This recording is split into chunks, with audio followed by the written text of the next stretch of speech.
So far, it appears that it is a travesty of justice to say that there were no alternative suspects in the Idaho 4 case. The Moscow Police Department, bless their heart, has released 300 or so documents related to the Idaho 4 murders and the early investigation, finally allowed to lift the order. And it's not their fault entirely that it has been gagged, but now that they're releasing their investigation, OMFG is all I have to say.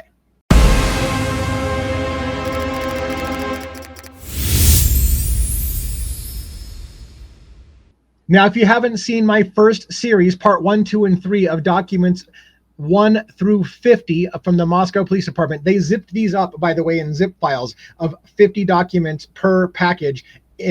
So 1 through 50, I reviewed already. It took me 3 hours to review the 50 documents. What I do is I go through and I read all 50 documents in a package. I highlight the things that I find are important, and then I cut a video talking about it in order of the document release. Now, again, that's not necessarily in the order that the documents were written. They're just the way that the documents are listed, 1 through 50, 51 through 100, for example. So I'm just going to go down the list, and I'm going to open each file that I found worthy of mentioning, which is most of them, and I'm going to cover my highlighted parts. Some of this will be long and tedious, but some of you are willing to bear out that long and tedious discussion to get my opinions on all of the things. So when we go through this, let me tell you, there are enormous shockers. Now, keep in mind, this is so far, I'm only by the time you see this video, I will have gone through 100 of, I think, approximately 300 documents that have been released. More and more stuff's going to come out so fast I can't keep up with it. In these 100 documents, if this was all we had, I would want someone's ass for miscarriage of justice. There are alternative suspects. There are way better suspects than Bryan Kohberger in the documents that have been so far released, 1 through 100. Again, now I don't know if some of the later documents that I haven't seen in the document release will explain how the living F these people weren't better suspects than Bryan Kohberger. So for the love of God, I hope that's the case, that when we get to documents 101 through 300 or whatever it is out there, that it all makes sense to me, because this shit makes no sense. When you see what I'm seeing and what I'll point out to you, there is no way in hell any judge in his right mind, and maybe that's the problem. Maybe we don't have a judge in his right mind. Maybe we didn't have a fair legal system. But if you look at what was before, how could any judge say, there is no basis for any other alternative suspect? I won't let you do it. And why did Bill Thompson say,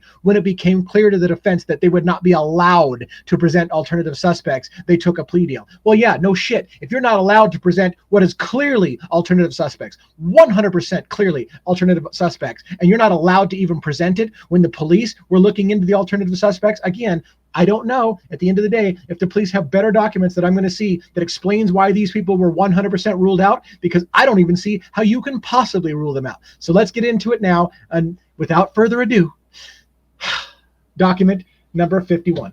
Now, I'm going to pull it up on screen. I'm going to zoom in.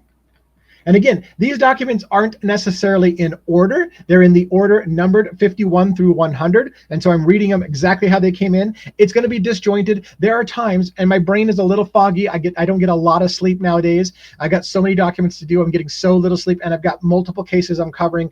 It's a kind of a shit show. So forgive me, by the way, if I see some initials and you're like, oh my God, Devil's Advocates, don't you know that is Jasmine? Don't you know that is Jeff Kernodle? I missed that earlier, right? I'm like, I'm not sure who JK is. Well, it's Jeff Kernodle or Jasmine Kernodle. I got it now. I got it. But at the time that I recorded the videos, I'm like, who is that? I'm not quite sure, but I'm giving you my raw feelings. These are my raw feelings again, and there will be initials in here that I'm certain many of you will know exactly who those initials belong to. And I will tell you, I don't know yet. My brain is either not functioning properly, I'm a little tired or whatever, so forgive me a little bit on that. Having said that, if you're ready to tune out because you're like, why am I going to listen to a guy who doesn't know what he's talking about?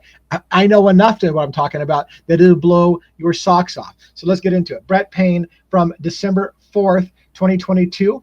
We're going to just scroll down to see what I found interesting so far.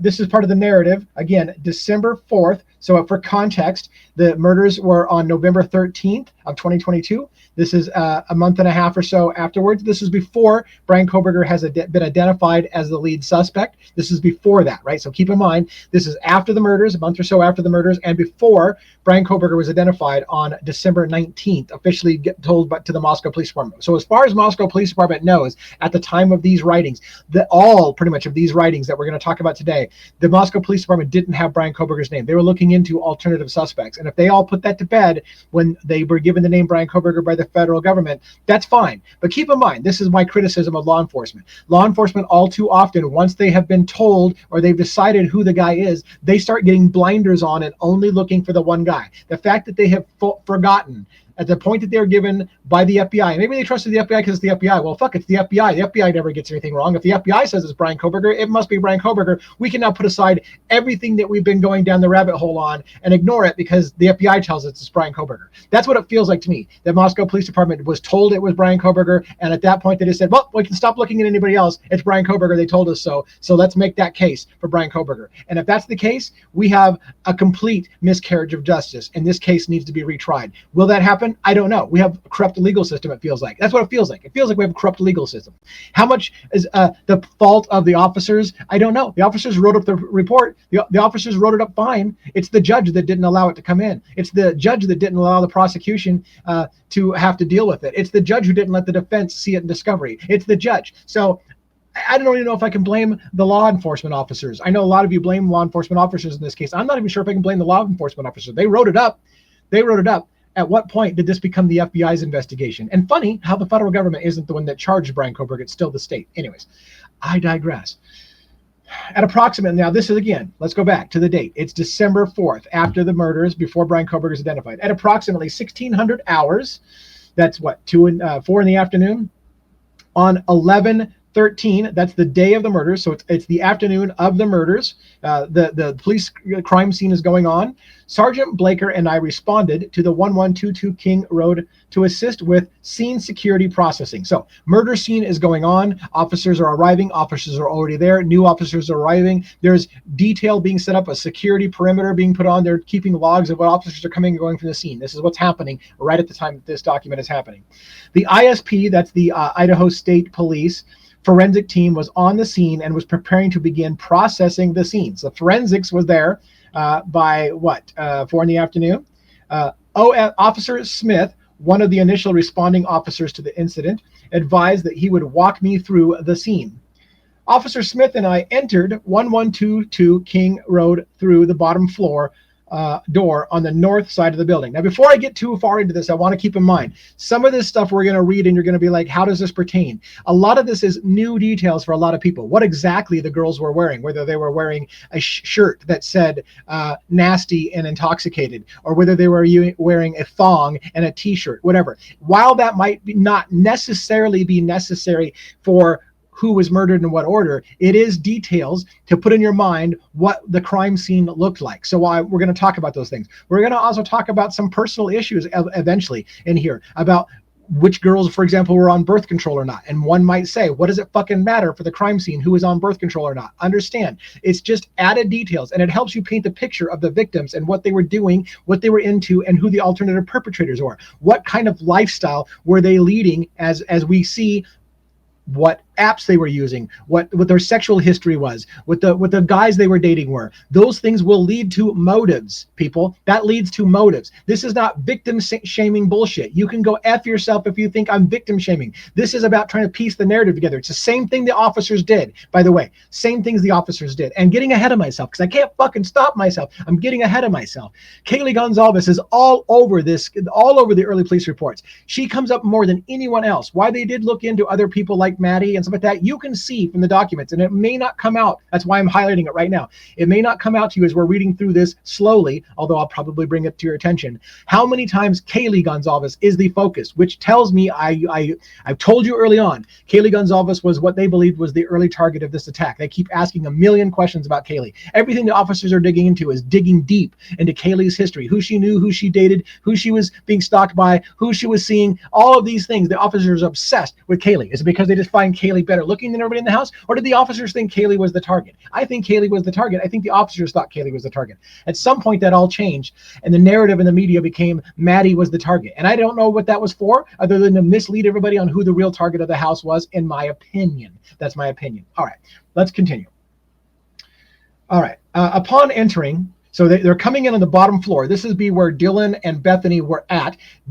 Bethany's room was on the first floor. It goes up a flight of stairs to what we might call the main floor, which is the second floor. And that's where Dylan's room and Xana's room was, where Xana and Ethan were found deceased in one of those bedrooms. And then up one more floor from that, on the third floor of the house, is Maddie and Kaylee's room. Kaylee wasn't really staying at the house. Again, this is just some background information, but she had come back to the house. She had been staying with her parents away from the house for a few weeks. There's reasons for that, in my opinion. I've covered it in many different videos. But that night, she was back at the house, visiting her friends at the house where she once stayed. Her bedroom was still her bedroom. Her dog was still in the bedroom. And Kaylee herself was found murdered in the bedroom with Maddie in Maddie's bedroom. So keep all of that in mind. So as the officers come through, on the bottom floor where Bethany's room is at, Dylan had come down from the main floor after the murders into Bethany's room, and the two of them stayed there until police arrived. So the murders have happened. The two girls are down below. Officers enter through that lower floor. All right. So upon entering, I observed a small bedroom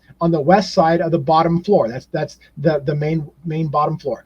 The door was ajar, and I could see a bed with covers and several other miscellaneous personal items strewn about. The room did not appear to have been occupied by anyone, as I did not see any clothes inside. I followed Officer Smith down the hall. Now let's stop. Stop right here. This is the story of Ashlyn Couch's room. Ashlyn Couch was one of the 6 roommates who signed the lease for the 1122 King Road residence. Ashlyn Couch hadn't been staying there for quite some time. She was one of the original leasers of the room. She had moved out and gone to some other sorority sister's house or something like that, I believe the case would be. Then, of course, a recent documentary came out that said Ashlyn was supposed to be there that night, and her mother sobbed about how she narrowly got killed that night. Ashlyn, her daughter, almost got killed because she was supposed to be there in the house that night. As the officers walk by, they don't see evidence that Ashlyn's been staying there. I don't think Ashlyn was staying there. I'm not sure Ashlyn was supposed to be there, but it made really, really good TV. Now, it may be true. It may be true that Ashlyn was going to stay there that night, but her stuff was moved out. The officers noted that her stuff was moved out. She wasn't staying in the house, but it made really good TV to say she was supposed to be there that night and could have been killed. And that's why I'm a little bit critical of mainstream media, because it was fantastic TV to have a sobbing mother talking about how she almost lost her daughter that night, when I don't think she was staying at the house. And I'm not sure she was going to be at the house that night. All right. We're going to continue on. So they went down the hall where there was a small bathroom. Next to the small bathroom to the east was what I later learned was a utility closet. This closet had a pin code style lock and was secured. I looked now. I think my guess is the utility closet is something like a furnace for the house, the HVAC system, whatever the case may be. The landlord of the house probably kept that locked under a key for just servicing when it needed to be done. That's my guess.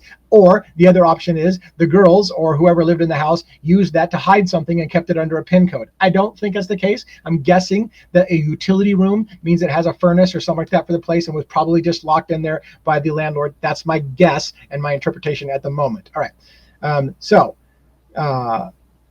I followed Officer Smith down the hall where there was a small bathroom. We went past that. Okay. This closet had a pin code style lock and it was secured. I looked into the bedroom on the east side of the bottom floor, which I later learned belonged to BF. We now know that's Bethany Funk. The room had normal clothes and personal items about, but otherwise did not seem out of the ordinary. So Bethany was living there. Her room shows that it was lived in. The other room was not lived in. The clothes were devoid. Nobody was staying there. And then there was a utility closet. Got it? Okay, let's go on. Officer Smith and I, now who's and I? Again, the officer that's making this report is Brett Payne, Corporal Payne, right? Okay, Officer Smith and I then walked upstairs to the second floor. This is where the first the murders are seen. The stairs ended in a small living room. There was a sectional style couch along the east and the south wall of the room. There was also a small TV in a void on the northeast corner of the room. I also saw a black backpack on the floor just east of the top of the stairs. Officer Smith then directed me down the hallway to the west bedroom on the second floor, which I later learned was Xana Kernodle's room. Just before this room, there was a bathroom door on the south wall of the hallway. As I approached the room, I could see a body, later identified as Kernodle's, laying on the floor. Kernodle was lying on her back with her feet facing the east and her head was facing the west. Kernodle had thong-type underwear on and a gray sweatshirt. There was a large amount of blood on the floor around Kernodle as well. I could see numerous wounds on Kernodle's arms, hands, and face, which appeared to have been caused by an edged weapon. Just next to Kernodle on the west wall was a small white nightstand, which appeared to have been moved as it was pushed against the wall at an odd angle. There was blood on this nightstand in various locations. So what we have is what appears to be a relatively chaotic scene. Furniture has been shoved around, and Xana's laying on the ground. And again, we've got more details about what she looks like. Now, none of this is done. Let me remind you, this is done for educational purposes. We're trying to understand what happened that night. This is not about gruesome stuff to try to get sensationalism or hits or anything like that. So I'm hoping that this is going to be protected by YouTube, even though it contains graphic nature. This is a crime scene. Crime scenes are graphic. We're going to read it from the police reports. The police aren't trying to get gratuitous violence in there for hits and likes. Neither am I. We're reading the police reports. So just bear with us. All right. The bed in Kernodle's room was situated on the south wall of the bedroom, with the head of the bed appearing to be towards the west wall. I could see a male, later identified as Ethan Chapin, laying on his back in the bed with some type of blanket pulled over his midsection. Chapin's body was at an angle on the bed so that his head was up against the south wall and his feet were hanging off the bed on the north side. So think about this. The bed runs east-west. Ethan Chapin is lying north-south. His head's against the south wall, feet to the north. The bed runs east-west, so he's kind of sideways on the bed. The reason why I bring this up is it's important for the narrative. I believe they have continued to try to make us believe, I think, that Ethan Chapin was asleep in his bed, that he was attacked while sleeping, and therefore didn't fight back, didn't engage in the combat, and many believe that he was one of the last people killed. So somehow, when we go through the documents and we find out that girls were screaming and fighting back, I don't know how Ethan sleeps through that unless he's drugged and so drunk that he can't wake up through the whole thing because he's literally just passed out intoxicated, which is possible. But based on the positioning of his body with his head against the south wall and his feet laying over the north side of the bed, it indicates to me, if I'm reading it, and maybe I'm not reading it right, if I'm reading it correctly, the bed runs east-west with the head of the bed going to the west, but Ethan Chapin is running north-south, head against the wall. So it indicates to me that he was attacked and fell back on the bed, hit his head against the wall. There's splatter marks on the wall indicating that that's what happened. He fell back and hit his head against the wall. So he was not, in my opinion at this moment, the facts seem to indicate to me Ethan Chapin was not laying asleep in the bed. He was standing up, he was attacked, and he fell back, hit his head against the wall, blood spatter, and the position of the body indicates to me, and I'm not a forensic specialist, but reading the document, it seems to me that Ethan Chapin fell sideways across the bed, is what it sounds like to me. Now, maybe I'm wrong, and maybe you're going to be like, oh my God, devil's advocates, you just went over that whole thing for like 10 minutes and you're wrong. The bed was facing northwest, or north-south, whatever. No, I don't think so, but we'll see. Now listen to this. I could not clearly see the wounds to Chapin's head and neck area, but could see a very large amount of blood on the bed, as well as what appeared to be blood spatter on the wall next to Chapin's head and neck. Now, again, the neck was sliced. That could be, I mean, I hate to be graphic, but it could be arterial spray, right? So if he got a sliced artery, that could have sprayed on the wall, or he could have had an injury to the head because he fell back and hit his head against the wall. We're not sure. Details matter. The devil's in the details. That's going to be a slogan for the devil's advocates at some time, I bet. But anyways, the devil's in the details. We'll see. Did his head cause a splatter as it hit the back? I know this is morbid. I should have put a warning. In fact, I will try to remember to put a warning at the beginning of this. If you're family members or if you don't like graphic violence, don't read the police reports. Stay out of the police reports. You don't want to know what happened. All right. So continue on. So there was blood spatter on the wall next to Chapin's head and neck. I also noticed 2 large cuts to the backs of Chapin's legs. This is super interesting. The wounds appeared to be deep into the tissue, but were difficult to see due to Ethan's body position. Why is this interesting? Ethan is on his back, his head against the wall, yet the officer notes that the backs of his legs, which he would be laying on, have been cut deeply. So and I'm not saying that I suspect in any way, shape, or form that the officer is lying. I'm not saying that. What I'm saying is we need to make the visual. The officer is able to tell that the backs of his legs have been cut deeply, even though he's laying on his back with his head against the wall. So that's an interesting thing for me. As far as I understand, he was on his back. Now, did they actually say he wasn't on his back? Maybe he was on his front, but I think he was on his back. I think we got that in here somewhere as well. So that's the only part I could be wrong about, is if he was not on his back, but I think it was. And it did even says it was hard to tell exactly. The wounds appeared to be deep into the tissue, but it was difficult to see due to Ethan's body position. So obviously if he was on his back, it would be hard to see the cuts on the backs of his legs. But anyways, and maybe again, if he didn't, we didn't have his clothing, so I don't know if he was wearing clothes. If he didn't have pants on, it would have been easier to tell that the legs were cut. And were those cuts? We have to ask, for the sake of breaking down these documents, were the legs cut because somebody was trying to cut the legs out from under him so that he couldn't move and fight back? Did he get his leg muscles cut so he couldn't run, fight, whatever? Or is there something else going on? Many people made issue of the late Dateline NBC, the latest Dateline NBC episode, which said that the killer carved up Ethan's legs. I think people made a lot out of the word carved up his legs. His legs had deep cuts. Whether that means carved up, I mean, literally. Let's stop for a moment. The Dateline NBC episode made it sound like after the killer killed Maddie and Kaylee, Xana surprised him. He chased her down the stairs and killed Kaylee. And then after all three of those people were dead, a sleeping Ethan Chapin was then carved up for some reason, and the killer sat down and took a rest. That's the way that Dateline NBC posed it. The three girls were killed. Ethan slept through the entire thing, and then the killer, for some reason, decided to carve up Ethan in the bed.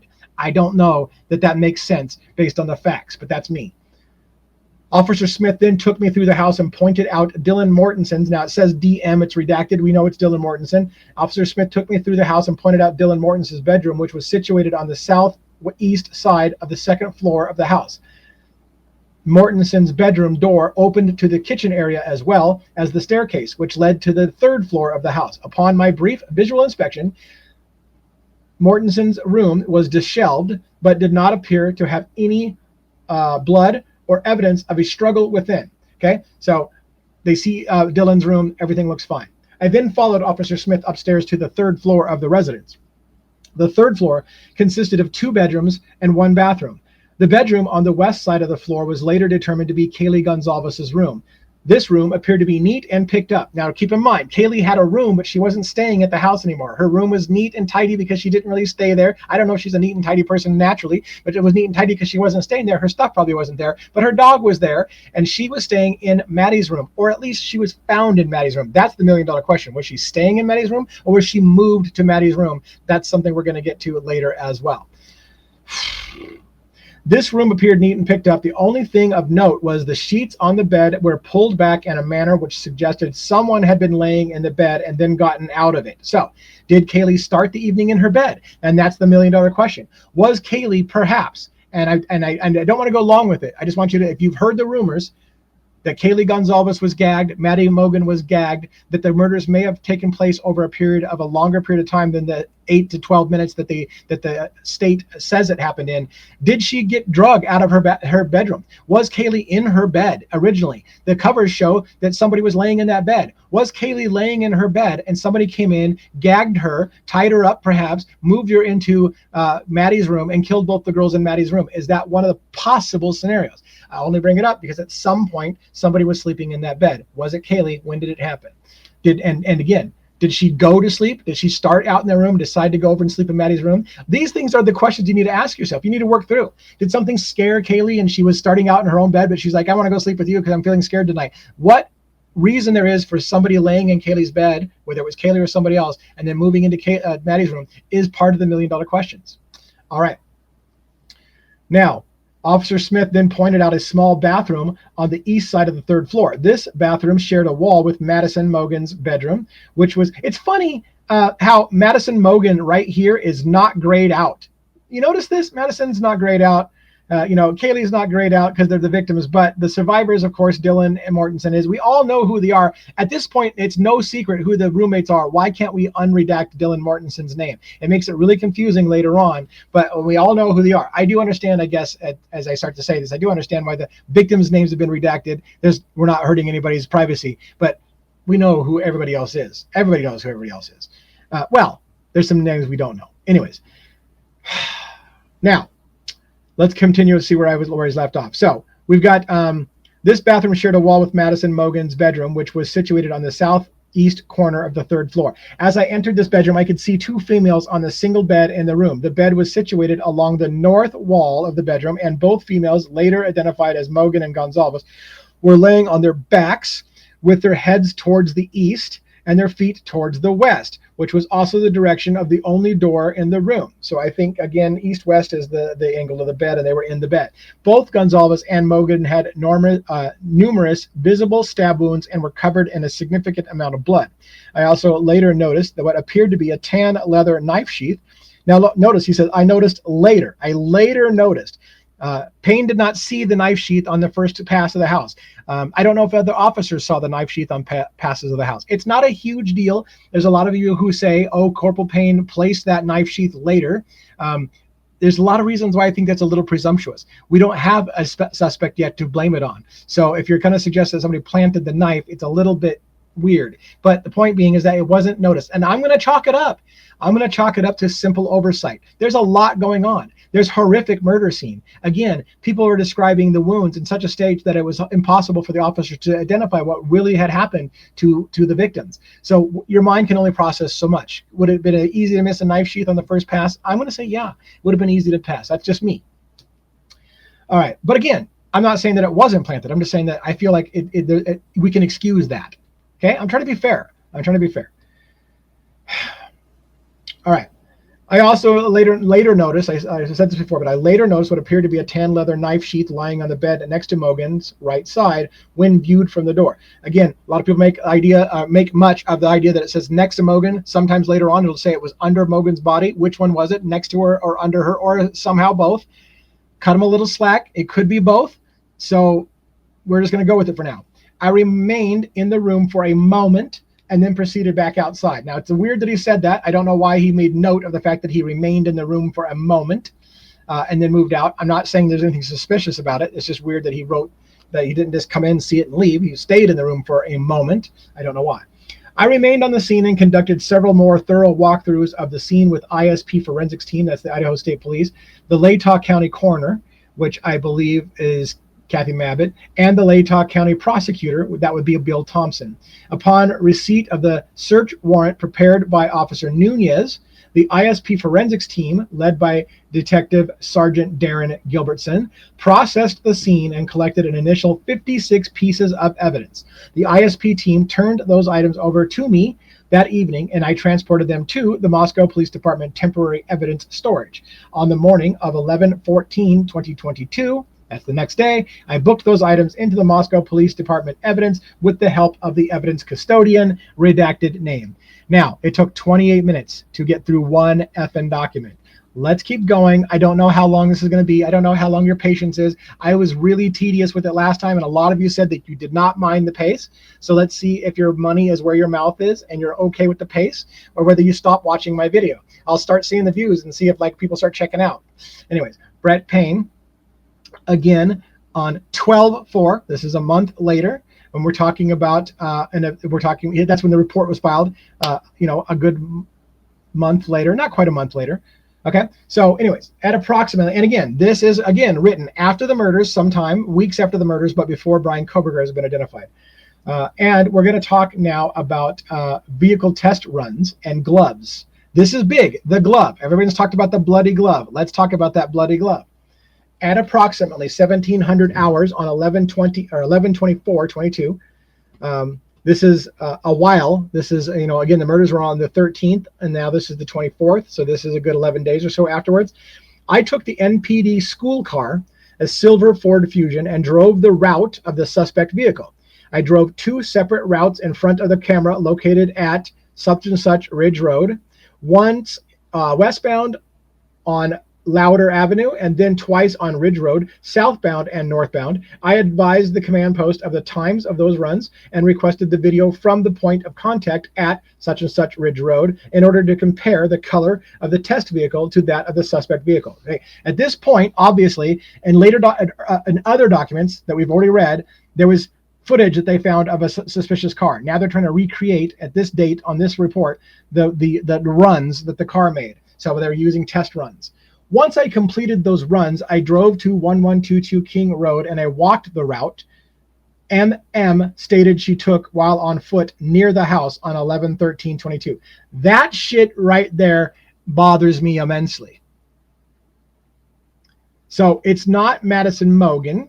That would be an MM. It's not Madison Mogen because Madison Mogen's dead. So it couldn't be that. Who's the only other MM I can think of? Off the top of my head, the only MM I can think of is Molly McMichael, the DoorDash driver. But we were told she made a contactless entry and didn't actually meet anybody. But then later on, we heard that maybe she did meet people. And then later on, we heard that she didn't see anybody there. But then later on, we heard she saw Brian Koberger sitting outside the house. And then later on, the whole case went to shit when her testimony fell apart and she said, hey, I'm good friends with Bill Thompson. I think that's a shit show waiting to be opened. That shit sandwich is going to taste enormously wonderful when we get to it. But anyways, point being is that could this be, or am I missing it? Could this be Molly McMichael? And look at the size. Look at the size of the blacked out. Molly shorter, McMichael's a longer thing. Could that be Molly McMichael's? And if so, did Molly McMichael say that she was on foot near the house that night? That's my question. Now, again, I feel hesitant to go much further with it because some of you out there are going to be like, oh, Mr. Devil's Advocates, you're totally missing it. MM is so-and-so, and you missed it. But correct me if I'm wrong. I can eat shit. I can eat crow. I don't even have to eat shit. I'm telling you, I'm not sure. I'm asking. Is that Molly McMichael's? I'm asking. So I don't have to eat shit because I'm not telling you it is. I'm saying I'm asking. I also parked the MPD school car on Queen Road immediately to the east of 1122 King Road in order to observe the effects of the orange-tinted street lights located in the area. The lights appear to make the silver vehicle look tanner in color than it would under white street lights. So even they, in the early stages of this investigation, are aware that other colored cars can appear to be different colors under the lights, and they're testing how does different paint colors look under the lights, because they're going to be looking for a white Elantra. But is it a white Elantra, or is it a green Elantra? Or is it a silver Elantra? Or is it even Elantra? Like, what do the lights do to vehicles in that area? They were looking into that very, very early on. It didn't take internet sleuths 2 years to break the idea that there was other cars around there that would look white on camera. They knew about it early on as well. I also walked down and spoke to Officer Tesdall, who was providing scene security at this time. I spoke to Officer Tesdall for a moment and then began to walk back to my patrol vehicle. As I did so, I noticed a black glove. Holy effing shit. As I'm walking back to my vehicle, as I did so, I noticed a black glove laying in the parking lot approximately 25 feet from the front door. Listen. All right. The glove was lying palm up and appeared to have been laying in that spot for a couple of days. Well, what day is this? This is, he's reporting 11/24. The murders were on the 13th. It's been 10 days or so like that. Could that be it? Could it have been left the night of the, it hasn't been there for long. He said a couple of days, it hasn't been there for long. So one has to think, again, keep in mind, some of you out there who are the people who believe that the Koberger is guilty of sin and there was never any question, believe that bloody glove that they found at the crime scene was probably there for a very, very long time. And the blood has nothing to do with the crime scene. Horse shit. He said the glove hadn't been there very long. It's a bloody glove at the crime scene that doesn't appear to be there very long. And he gives descriptions of why he knows it hasn't been there for very long. The glove is laying palm up and appeared to have only been laying in the spot for a couple of days, as it did not have any snow on it. I nudged the glove, so it wasn't out there to collect snow, but other areas did collect snow apparently, but not that glove. I nudged the glove with the toe of my boot and found out that it was frozen to the ground. So it's cold enough to freeze, but it hadn't been snowed on. Perhaps because the snow happened before the glove was dropped there. Therefore, if the glove doesn't have snow on it, it means it wasn't laying in the driveway since it snowed. Are you following the logic? This is how we know that the glove wasn't there for months or the glove wasn't there for a long time, because at some point, and I haven't done the weather reports, at some point at 1122 King Road residence, it snowed. That glove was dropped after it snowed because it didn't have snow on the glove. Okay. Now, I nudged the glove with the toe of my foot and I found it was frozen to the ground. I asked Officer Tesdall for rubber gloves and his flashlight. Upon further examination, there appeared to be dark fluid like the substance on the glove, a dark fluid-like substance on the glove. Who could that be? Perhaps Satan? Sorry, a flashback to freaking the 80s. I couldn't help it. What could possibly be dark fluid-like substance on those gloves? Could it be blood? Could it be blood? And would it be materially evident? Would it be materially relevant to a crime scene of murder that a bloody glove is found outside that has only been there for a short period of time after the murders? Seems like it would be pretty much material for me, but I don't know. By the way, By the way, what you're not going to find out in the set of these 50 documents is an explanation for the bloody glove. We're just going to pretend like that didn't happen. Like there isn't alternative suspects. Like we don't have to explain how Koberger left a bloody glove if that was Koberger's bloody glove. We don't have to explain any of that. None of it has to come up again. We're just not going to talk about it. Now, again, I still have 200 documents. Maybe they talk about the bloody glove later. Although I'll give you a spoiler alert. I've already heard they didn't test the blood on the glove because they already knew who it was. It was Brian Koberger. So there was no need to test the blood. Dumbest fucking thing I've ever heard in my entire life. Let's see if that actually holds true with the police documents say when we get there. We're at 36 minutes. We need to push this because I've only done two. I'm on my second document. All right. This substance, color, and consistency was consistent with dried blood. Officer realizes that fluid, that fluid on this glove sitting outside the murder scene is a bloody glove. Officer, and it's not just a drop. The officer realizes it's fluid. It's blood. It's a lot of blood. I feel it's not a drop of blood. It's not that, hey, we noticed a glove and when we later looked at it at the lab, it appeared it might have a little discoloration on it, which turned out to be a spot of blood. No, fucking glove had blood on it. You could tell it was covered in blood. Like maybe it would be if somebody was wearing gloves while slashing somebody up with a knife. How the fuck wouldn't you have a glove full of blood? So we have a bloody glove at the front of the house. But you know what? Not important to test that glove because we already know it's Brian Koberger because we got that out of the knife sheath inside the house. Why test the glove? Why test it? Why test it? Maybe they do. Maybe they do. Again, I don't think they did because I've been watching the case for quite a while. Maybe they do. Maybe it's in the documents coming up, and I'm going to be like, oh, there it is, there, and I will apologize. I'll be like, yeah, okay, I ran too long with that. This substance's color and consistent was consistent with dried blood. Officer Tesdale provided me with an evidence bag, and I collected the glove as evidence. No shit, should be evidence, and that's okay. I love it. I love it. Great. The glove is a Polar Penguin brand glove. I love that, by the way. As an aside, if you watch my Luigi Mangione series, you will find that an officer listed Luigi Mangione's shoes as black shoes. We had a police officer do a video on YouTube, The Real Nathan Daly, who was saying, if I was a supervisor and one of my officers wrote black shoes, I'd freaking fire that cop. That's not how you write evidence. You are very specific because black shoes could be anybody's shoes. You don't just say black glove. You are specific about the brand, as this officer, Corporal Payne, is smart enough to do. The glove is a Polar Penguin brand glove. You need to be specific. With rubberized palm, not just a glove, but with rubberized palm and fingers. This type of glove is often used for concrete work, he adds. I brought the glove back to MPD and booked it into MPD evidence for submission to the state lab. The videos of the vehicle's test runs were later collected and added to the FBI video files for this case. Now, stop. Bloody glove found at the scene. It's work gloves. It has rubberized things for grip. So one has to ask, was that just used because the person knew they were going to have to hold on to a knife? Seems to me that that would be material evidence. Wouldn't you, if you're slashing somebody up with a knife and there's going to be blood and it's going to get slippery, wouldn't you want to have gloves on with some rubberized glove holding to hold it on? Or is it somebody who works in construction that might be the suspect? Brian Koberger didn't work in construction. I don't believe he had any kind of job where he would.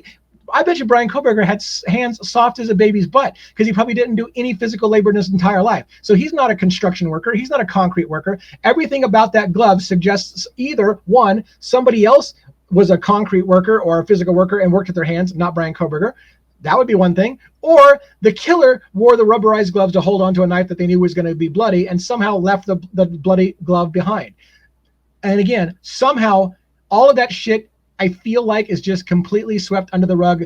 Not important because we know who the killer is. It's Brian Koberger. And because we already know that his DNA is in the house on the knife sheath on a little tiny speck the size of a grain of sand, we don't need to look and see if that bloody glove might be his as well. Don't need to look.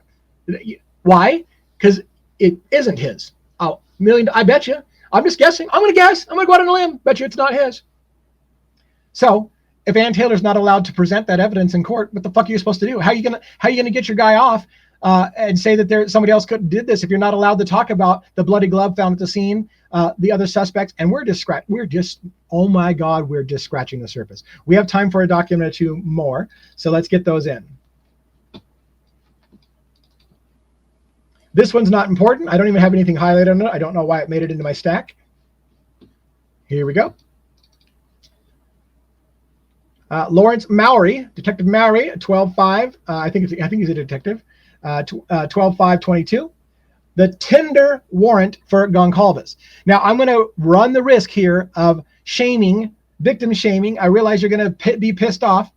We're starting to see a depiction of Kaylee Gonzalez in particular. By the way, keep in mind, officers are all over Kaylee Gonzalez in this case. Yes, of course they're looking into every person's phone, every victim's phone, trying to determine who they knew. But you know who gets asked a million questions? Kaylee Gonzalez. Who did Kaylee know? Who was Kaylee sleeping with? What about Kaylee's ex-boyfriend? What about this guy and Kaylee? What about this guy she's sleeping with and Kaylee? What about those Tinder accounts and she's meeting guys? Kaylee. Kaylee's name comes up all through this. The officers are hyper-focused, in my opinion, on Kaylee. I believe in the early stages when they said this was a targeted event, it's because Kaylee always was the early suspect. Why some MFer inside law enforcement, I don't know, or inside the prosecution, I don't know, or more likely, in my opinion, the FBI wanted to shift it to Bryan Kohberger, so they wanted to have to stop talking about Kaylee being the target and moved it to this new narrative of Maddie, to shift it around, to make it somehow connect to Kohberger, because as they said at the press conference, we really wanted to be able to make a connection between Bryan Kohberger and Maddie. They thought they were going to be doing that, so they started laying down, in my opinion, this is all narrative speculation. They believed that they were going to be able to make a connection between Bryan Kohberger and Maddie, so they started to lay down the narrative earlier that Maddie was the target of the house, shifting away from Kaylee. And then guess what? We really wanted to make Bryan Kohberger be connected to Maddie, but we couldn't make the connection in the press conference. Holy shit. So why do you keep bringing it up? Why do people still? Why was I in line, by the way, for the plea hearing, and I heard Fox News tell an AP News reporter that what's going on in the Bryan Kohberger case is that he was obsessed with Maddie and couldn't have her, so he decided to kill everybody. They're still repeating that story. And yet the prosecution told you just recently, after sentencing, they just told you there's no connection between Bryan Kohberger and any of the girls. We really wanted to see a connection between him and Maddie. There wasn't one. But we're going to still tell people, I'm going to still hear people on the street say, yeah, Bryan Kohberger was obsessed with Maddie. Because somewhere we wanted to shift the narrative. Because and Kaylee is the focus, I'm telling you. So, Tinder warrant on Gonzalez.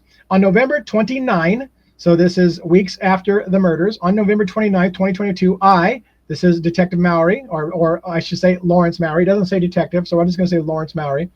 On November 29th, I applied and was granted a warrant for any data associated with Kaylee Gonzalez's Tinder accounts. Tinder accounts, plural, with identifying numbers this, and a Yahoo account and a Gmail account. Now, stop for a moment. I know you're going to say I'm victim shaming. Kaylee Gonzalez, let me break down what has already happened in the documents so far. Kaylee Gonzalez had broke up with her boyfriend. Some say 3 weeks prior to her murders. Someone in the documents here that we'll read say 3 months prior to the murders. I don't believe it was 3 months. I believe it was 3 weeks. I think that was a mistake, either in what she said or her knowledge. Maybe she doesn't know Kaylee that well. But the point being is that sometime prior to the murders, Kaylee broke up with Jack, her lifelong high school sweetheart that everybody thought they were going to be together forever. And Kaylee was doing multiple things. She was, according to documents we've read so far, Kaylee was moving in with a man in Texas. She had met a guy in Texas, and she was going to take a job in Texas, and she was going to move in with him, another man in Texas. She had a hookup, a sexual guy that she had sex with from time to time in town. That was known by multiple people.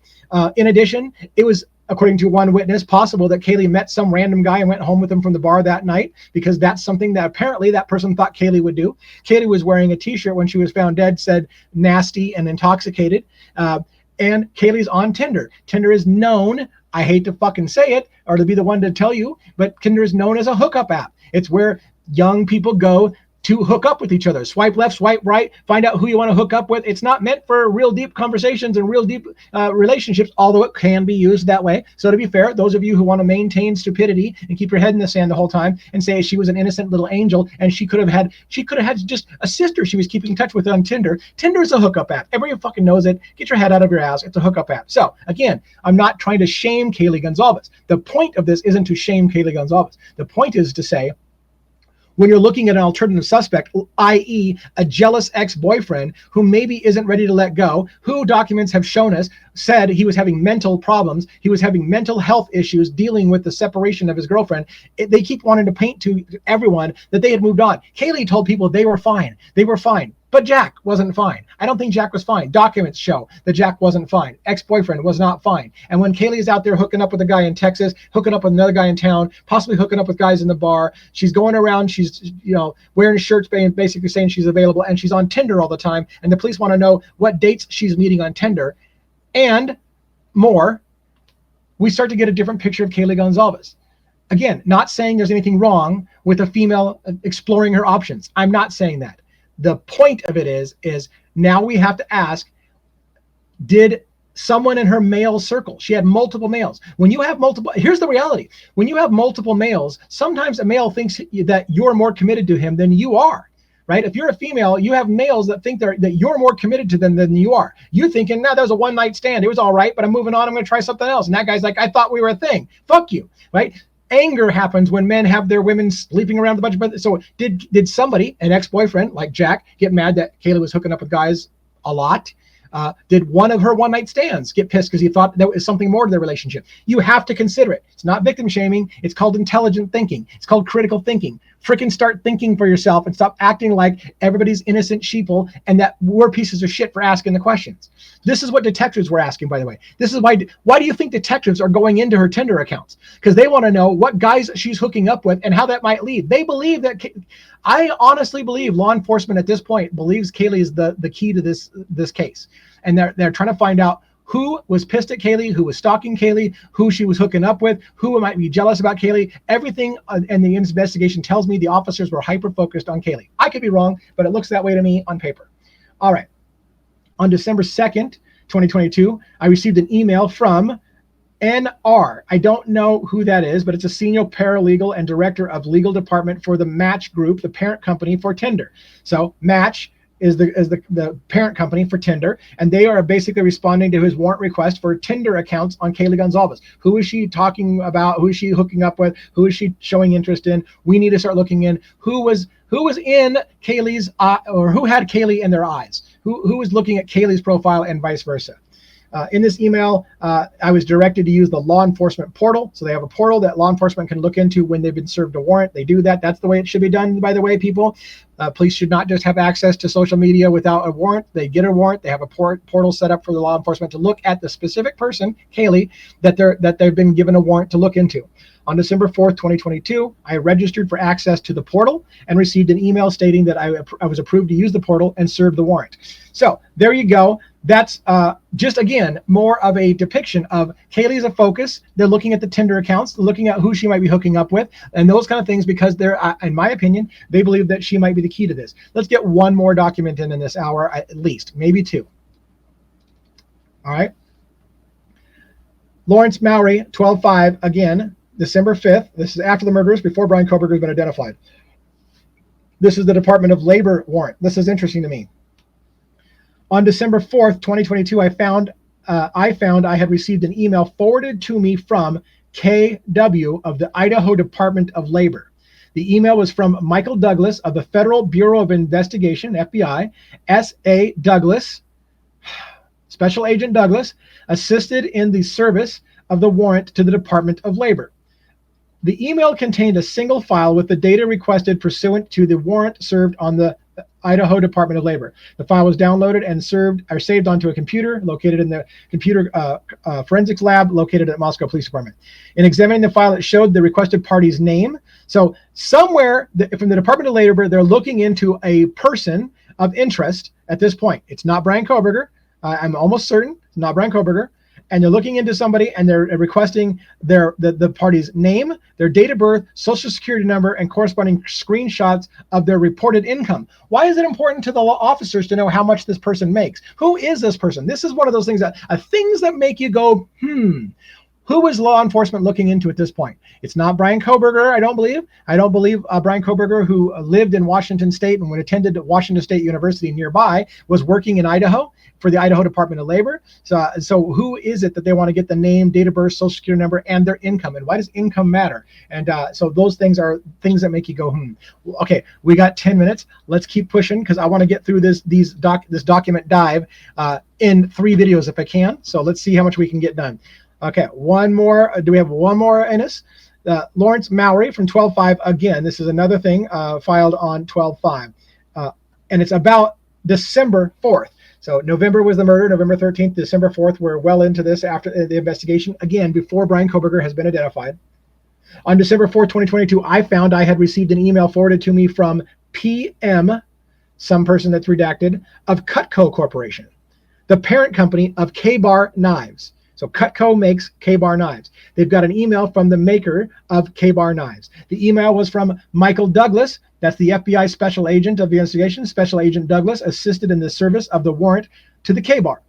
The email contained a single file with the data requested pursuant to the warrant served on a K-bar, on the K-bar. The file was downloaded and saved onto the computer located at the Forensics Lab of Moscow PD. In the examining of the file, I located numerous individuals and companies who had purchased products matching the descriptions in the warrant. So they were looking for a K-bar. And so they're starting to look at the company who sells K-bars. And apparently the company that sells K-bars tracks all of their K-bars. I guess K-bars, I'm going to guess K-bars must be serial numbered so they know where every single K-bar in America is sold. And so that's my guess. And so they're able to go to the company and say, hey, where were all of your K-bar knives sold in this country? In examining the file, I located numerous individuals and companies who had purchased products matching the description of the warrant, the state of Idaho, and the following sales were 1,217 knives located from, this is February 22, well before the murders, up through, where does it go? This is a list of all the K-bar knife sales up through 9/12 of 2022. So somebody, of course, had to buy the knife before the murders. So they grabbed this time and just look at the number. Again, 1,217 knives. It is one of the best-selling knives in the country. Everybody has a not everybody has a K-bar, but a lot of people have a K-bar. So again, those of you who say, well, of course Koberger did it. He had a K-bar knife. So did 1,200 other people just in the state of Idaho and Washington here in this poll right here. By the way, he had a white Elantra, so of course he did it because there was 3,000 Elantras in the area of Moscow and Pullman. So again, you're putting more weight on the evidence than you think there is. Just because he had a K-bar knife or bought a K-bar knife, so did 1,000 other people in that area. So anyways, do we have time for one more? Let's take a sneak peek to see if this document's of a size that we can get done. Yes, we'll do this last document. This will be the last one for this part. Lawrence Mowry again, 12/5, but it's about November 18th. This is only days from the murder because November 13th is the murder. This is November 18th. On November 18th, I applied and was granted a Geofence warrant for any data associated with anonymized information location within the following latitude, longitude points. So a geofence is basically a device that's set up to record when something leaves an area or enters an area. It's a geofence. So it puts a line around things where it picks up when things enter or leave the area. So they've got some device at a certain location that they got points that they want to hide from us, and they're looking for geofence information, what things came and went from this area during a specific period of time. Nick Balance is involved in this one, Special Agent Nick Balance. And on November 18th, 2022, at approximately 23:30 hours, the warrant was served by email at a certain email address that's redacted. Based on the information received and in correlation with cell tower records previously reviewed, 2 of the anonymous identifiers were found to be of interest. These identifiers were, we don't fucking know, we can't tell you, it's a big fucking secret. Brian Koberger is the killer, but we can't tell you what we found on those searches because why? Because why? What's the secret at this point? On November 20th, 2022, I applied and was granted a warrant for any data associated with the previous identifiers, those 2 that are redacted, including subscriber information. Special Agent Nick Balance with the Federal Bureau of Investigations assisted with the production and service of the warrant. And that's all for now. That is part 1. Thank you for hanging with me. We made it through 50 through 57, and it's we're going to go to 100, right? So I'm anticipating at least 2 more videos, probably 3, because I know that a couple of the documents that are coming up are enormous in size, particularly when we get into Bethany Funk's 2 different police reports that she gave, which are quite detailed and will take a long time to get through. Thank you for listening. And again, if you've stayed with me, please let me know. Help the algorithm by not only saying, yes, I appreciate the deep dives, Devil's Advocate, and I will be here for part 2, 3, 4, 5. I got 17 hours on the calendar scheduled out for you right now. Let me know. Or tell me there's no effing way that any human being is going to stay with you that long, so I can stop and waste my breath. Stop wasting my breath. Okay, have a great day. That's part 1. And again, this series of videos will all be thumbnailed with basically something to do with MPD Police Reports 51 through 100, part 1, 2, 3, and probably 4. All right, pay attention to the next one. I'm going to cut that next.